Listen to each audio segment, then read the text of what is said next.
Итак, вы хотите научиться выход на 2 или узнать, как прогрессировать в количестве дальше.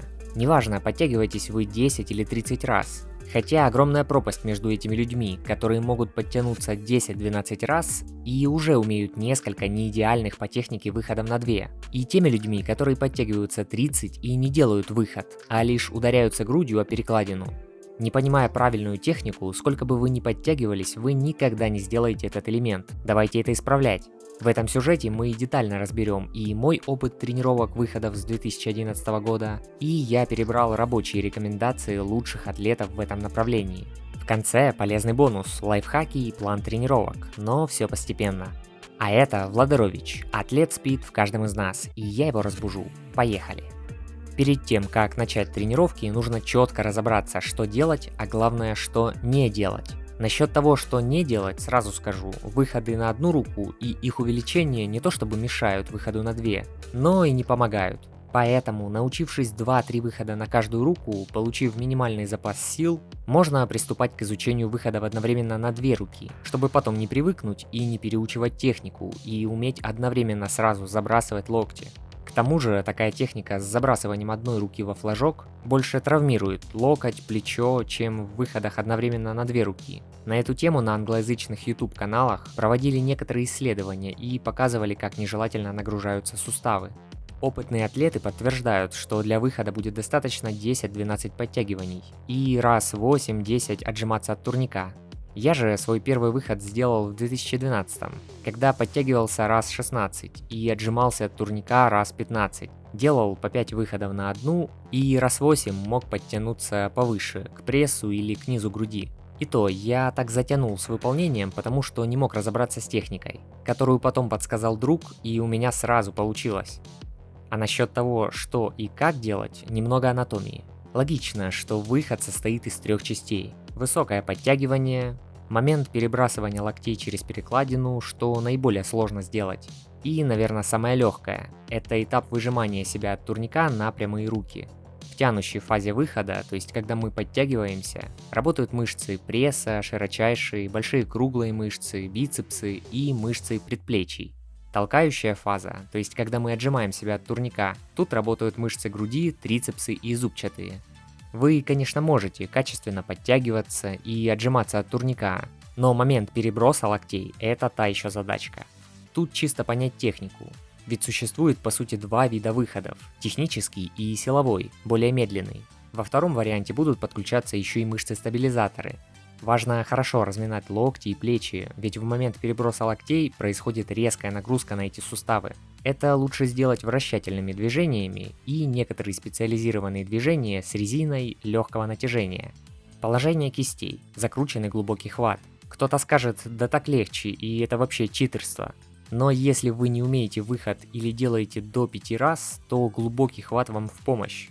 Когда взрывной силы еще недостаточно, чтобы подлетать над турником, то забросить корпус на турник помогут правильная раскачка, о которой мы поговорим чуть позже, и слегка закрученный хват. Предварительно хорошо разомните кисти. Попробуйте повисеть в таком положении, поподтягиваться. Взрывные высокие подтягивания для выхода тоже лучше тренировать этим хватом. Плюс такого хвата в том, что при перекидывании локтей нам не нужно будет проворачивать кисть дополнительно. Попробуйте такой глубокий хват с магнезией для дополнительного сцепления. Главной ошибкой тех, кто уже много подтягивается, порядка 30 раз и более, и они не могут понять, как забросить локти. Все дело в том, что уже, во-первых, сформировалась привычка опускаться после приближения подбородком к турнику, и, во-вторых, они тянутся именно подбородком к турнику, а не пытаются его обойти, закинув корпус сверху, не делая воображаемую дугу в воздухе. Самую простую технику, как это исправить, рассмотрим дальше. Ребят, кто недавно начал свои тренировки, либо застрял и хочет быстрее прогрессировать, наверняка у вас накопилось много вопросов, и вам будет интересен мой опыт и ошибки, тренируясь с 2011 года. Я подготовил для вас электронную мини-книгу по воркауту «7 ошибок начинающего в тренировках и питании».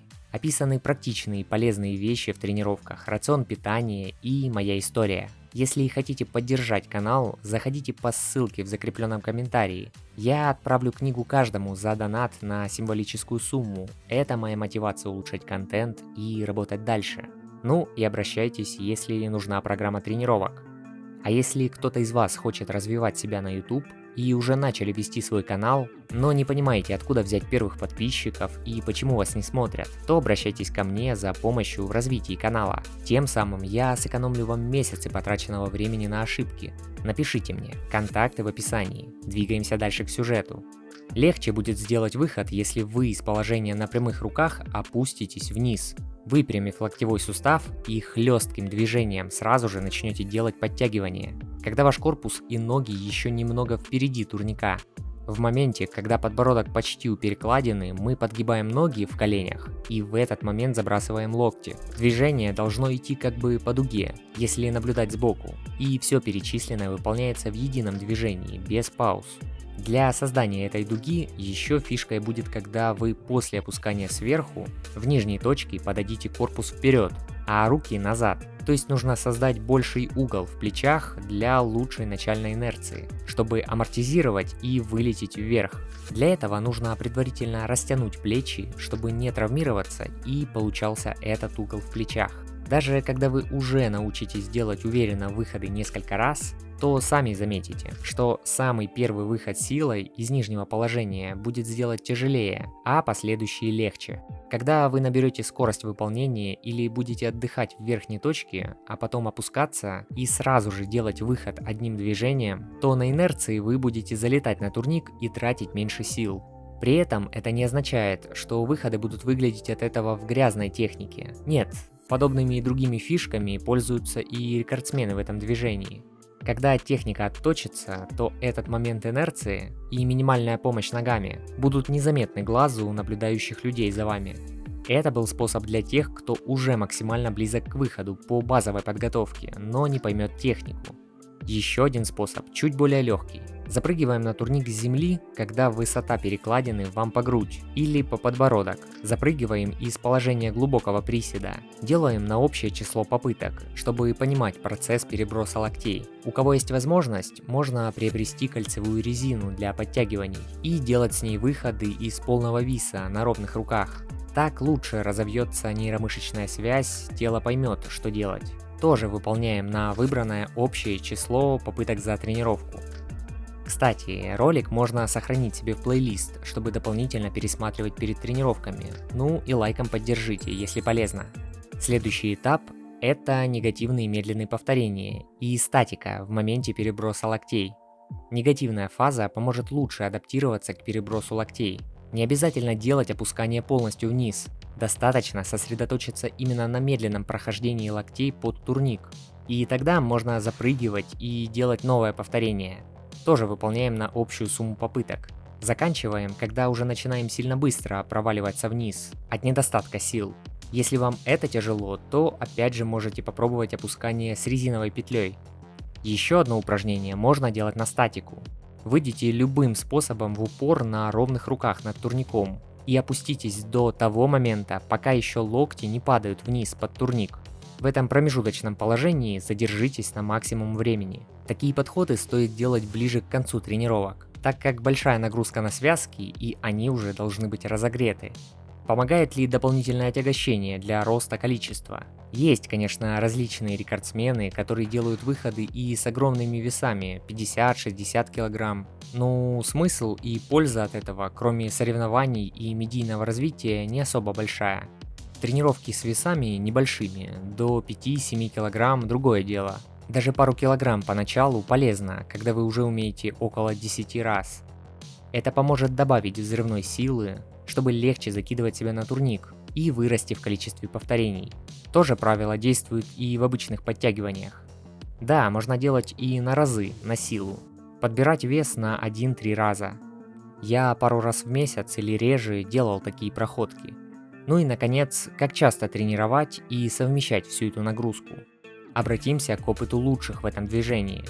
В начале каждой тренировки пробуйте попытки, запрыгивая с земли или делая с резиновой петлей или на низком турнике, или медленные опускания. Нам нужно наработать технику выполнения и объем попыток. Можно отдельно проводить тренировку, состоящую чисто из наработки суммарного числа попыток. Например, берем 25-30 повторений и пытаемся сделать за меньшее время. Если вы еще не делаете выход, то вам стоит тренировать взрывные высокие подтягивания 2 раза в неделю, может 3, с разной нагрузкой. Дойдите до 10 повторений к низу груди в одном подходе, а лучше к прессу. Также выполняем отжимания от турника 3-4 подхода по 10-15 раз. Дальше медленные опускания с фиксацией в точке переброса локтей на максимальное время 2-3 подхода.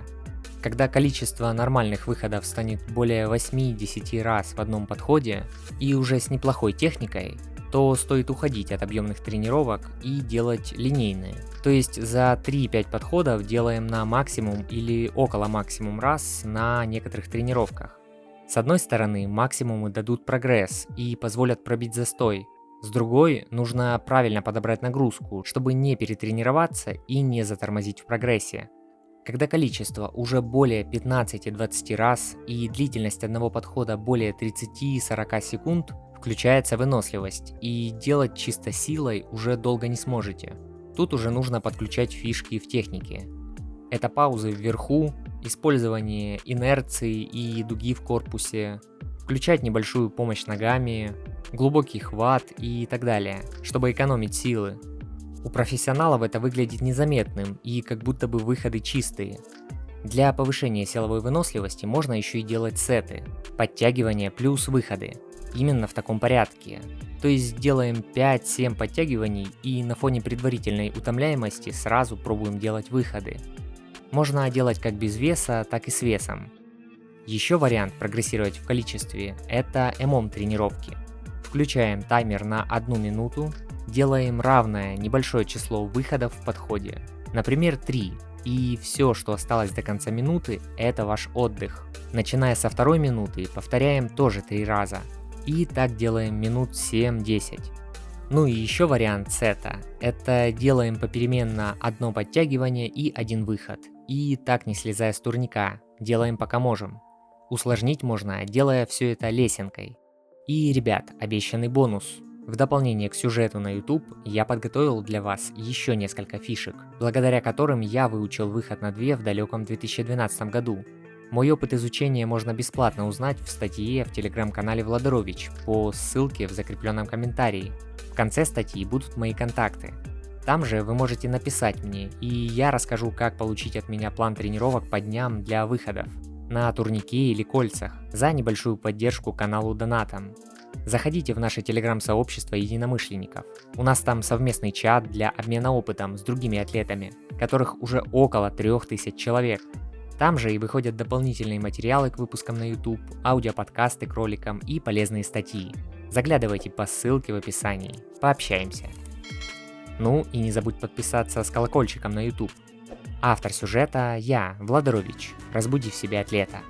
А сейчас я предлагаю тебе встретиться в других роликах на канале. Нажимай на плейлист, выбирай интересную историю и узнавай о новых темах.